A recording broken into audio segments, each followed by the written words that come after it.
Shangri-La Frontier. This is a Patreon request, and I'm finally about to go ahead and review it. And the reason why it took me so long to get this episode out is because I didn't really know how to explain Shangri-La Frontier. Like, it's pretty dang good. Season 1 has been pretty solid. And what is this show about? Shangri-La Frontier came out 2023, late 2023, and ran into 2024. And the show is about a guy named Sanraku who plays nothing but trash video games. Like, this dude plays the worst of the worst video games, the most buggy video games you can think of that has glitches and errors, and he plays them and beat them.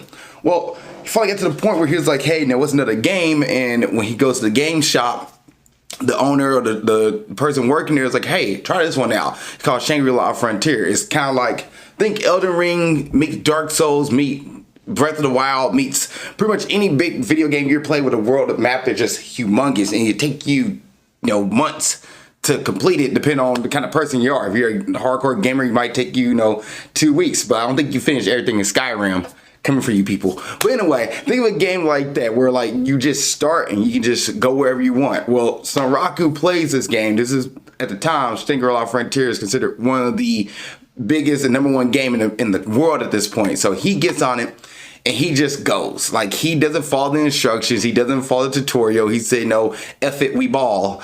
And he goes, which he finds out right off the bat that he is a pretty solid player. Like, monsters attacking him, they can't attack him, he's destroying them left and right, and he's like, yeah, I'm that guy, I'm just that good, because he's been playing trash games for so long. At this point, good games are just kind of like a breeze. So he's thinking it's about to be a breeze, and he's sliding through life. As he slides through life, he meets one of, I believe there's 7 of them, but one of like these 7 legendary monsters that you're really not supposed to come across it. He kind of not broke the game, but just happened to unlock a different world or different segment in the game that, because he didn't follow the instructions, he went off the beaten path, he came across Lycagon, which is a giant night wolf character. And they battle. I mean, they go at it. And he gets beaten, but he tells Lycagon at the end, like, hey, don't let anybody kill you until I come back and beat you. Well, Lycagon's like, all right, challenge accepted, and scars Sanraku with these, like, scars that anybody come across him who is weaker than him, they will run away thanks to the scars of Lycagon. So Sanraku's just pretty much navigated the rest of the game. He's pretty much has a cap on his strength level as far as what he can do thanks to this scar as well, but he can still level up as far as strength wise. He just looks like he's not that strong a character. Anyway, as the series goes on, he meets other characters from other video games he plays, like Pilsagon and another character, I can't think of the name, it's a blonde head character, can't think of the name of it, but they end up teaming up at one point and takes on one of another 7 strong monsters named Weathermon. And when I tell you, this is part of the show that actually like locked me in. Like, before I was just watching, like, yeah, this show is solid. It's good.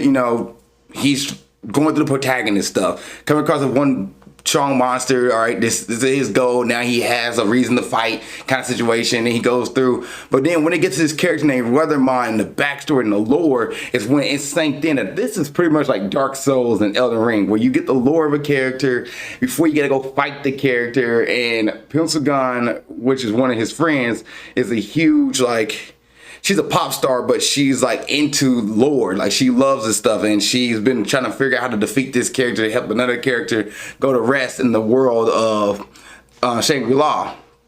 Well, the fight, if it's anything you take out of this review and take out of Shangri-La Frontier, go watch the Weathermon fight. Like, it's episode, I know this is gonna be deep in, and you're like, well, you say episode 10 through, like, I mean, yes, it is episode 9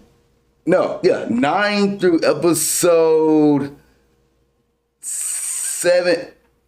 Sorry, 9 to episode 19 is pretty much the story of everything regarding Weathermon and also Arthur Pilsagon recruiting Sanraku, and them kind of like all like teaming up and getting this whole thing laid out. And once that goes, I mean, the fight, the Weathermon fight is top tier animation with the music and everything, and how to defeat the character, because the character also glitches out at one point and kind of start doing things where where Sanraku's like, what the heck is going on here? How are you able to do this?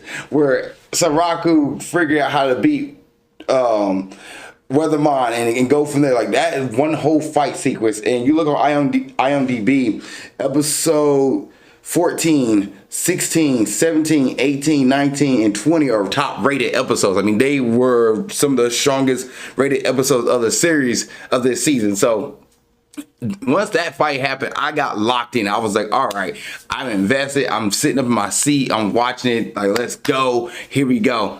But after that, after defeat Weatherman and kind of do the lore of everything, which unlocks, I believe now, I think 11% of the world was unlocked, the full game completion of Shangri-La Frontier. But after that's unlocked, the show kind of takes a little bit of a step back, because at that point, you know, Sanraku's not gonna face any character, or if he does face any character by himself, it's not gonna be anything so like devastating where he can't complete it. Like, he just defeated one of the strongest monsters in Shangri-La Frontier, which he was actually a mid-tier monster. He's not even like the high level, but he defeated one of the strongest, one that wiped out tons of opponents. So at this point, you're like, well, he's as strong as a mid-tier boss. Like, I'm not afraid of him losing anything else. So as far as tension goes, the back half of the season, it falls off. But it ended on a cliffhanger where he comes across one of, like, the librarian who is a researcher in the world of Shangri-La. And that's pretty much the gist of Shangri-La Frontier for season 1. It's hard-hitting, good story, strong animation, good music. Like, it's worth the watch. The things that I didn't like in this, I really don't think there was a dislike. I just noticed the tonal shift at the end, or the tension shift at the end of season 1. After they defeat Weatherman, it was kind of like, all right, well, he's not gonna face anything that's gonna really be like a strong villain. Like, they're not gonna put him up against anything where you'd be like, yeah, he's not gonna get out of this. Matter of fact, the season ends with him talking to somebody. It doesn't end with him like in a struggle or anything. It's just like, oh, you know who I am? Yeah, let's have a conversation. Let's have a sit down. So it was more like the tension thing, and at the point, the show itself kind of like rushed a few stuff, because before the first part of the season, they will walk to places. Like, you actually see them walk and travel. Then the show decided to do like a Mario video game reference where, like, you don't see him actually walk. You just see like how Mario playing the old Super Nintendo Mario, regular Mario, Super Mario video game, where like you just see the side scroll and then walking to like a place like video game, like, oh, he just went from here on the map to this part of the map. Cool. You know, like, well, I guess you could have showed us, but if you showed us to be like another 5 more episodes, I get it. And you don't want to just sit there and watch somebody walk to the next location. It's not Lord of the Rings, but I get it. So that's why my dislike is just how the back half of the season kind of just fell off after you hit that such a high point with the Weatherman storyline and Arthur Pencilgun and Sanraku and what's the other character's name? Oh, Oikatsu. With them all teaming up together, everything else kind of like, But the things I liked in this, definitely the animation. Animation was strong, especially that Weatherman fight. I mean, it is, go watch it. If you've never seen anything of the show, just go watch that fight. You'll be like, dang, this is good. The storyline for Weatherman and building up and kind of just reminding you of something of like Dark Souls or Elden Ring, or the lore is there, and then as you're setting up stuff and fighting the main boss, it completes the lore. Like, that kind of stuff is pretty cool when it comes to this. The person who made this anime definitely enjoys video games and know how to make it, you know, translate well, where it's not cheesy or not complete ripoff. It's his own original storyline, but it takes things from video games that you love, and just good work. All right, so Shangri-La Frontier was created by Ryusuke Fuji and Katarina. It was created by them. The characters in this, I would say stars. I'm not sure why I went straight to characters stars. But the characters in this, you have Sanraku, who is your protagonist. The dude is pretty much, I don't know how to describe him. Like, he loves to fight. That's for sure. He's for some reason, I think of Jaden Yuki from from Yu-Gi-Oh! GX, where the character, like, he's not somebody who's not like, I don't know, I can't trust myself, I don't, he doesn't have that character who's weak or doesn't believe in himself. Like, he automatically believes in himself. He knows that he can kick butt. He knows he's one of the best characters in the game, and he's just a confident character, but like they do it in a way where you don't hate him. They do it in a way where he's a character that you can get behind, be like, all right, he's confident, he's good at his skill set, he knows what he can do, he likes exploring. He's not arrogant. That's what it is. He's not an arrogant character. He's a confident character. He doesn't push anybody down. He brings everybody along with the journey he wants to. Like, just a cool character. And he's pretty much your vessel for Shangri-La Frontier. Like, you're pretty much following the game through him and seeing how he does things. And he's a hard worker. He wants to build his level up. He wants to get stronger, collect weapons, but he's not a dick to anybody. Matter of fact, he knows, like, he sees a character who's kind of like this character, like a joke character, and then all of a sudden they do something. He's like, yeah, no, this character's not a joke character. Like, he fought a cat, like a jester cat, and the cat was like, oh, this is the guy defeated Weathermon? Okay. And then the cat started doing something, and then Sanraku parried him or blocked him. The cat's like, okay, I see you're good. And then Sanraku's like, this dude's no ordinary character. He's legit. I don't know what he's about, but he's legit.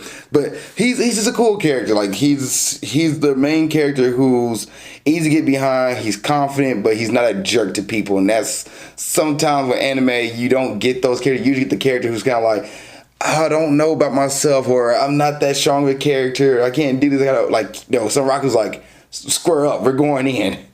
Emil is the bunny character that's like his companion. It's like his partner at this point of the story. She pretty much shows up thanks to Sanraku unlocking another event.